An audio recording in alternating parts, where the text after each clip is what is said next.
Hi guys, welcome to another video on my channel. Today I am going to show you superheroes character as coffee maker version.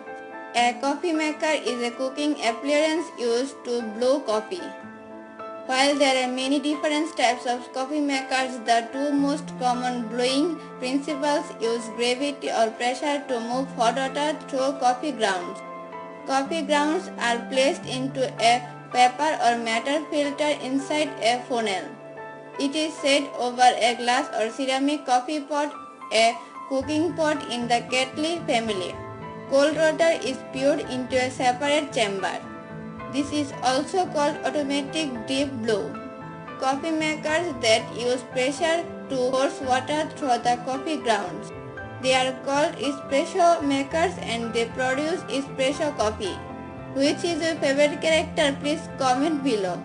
What do you want in next video? Please comment in the comment section. Let's enjoy the full video.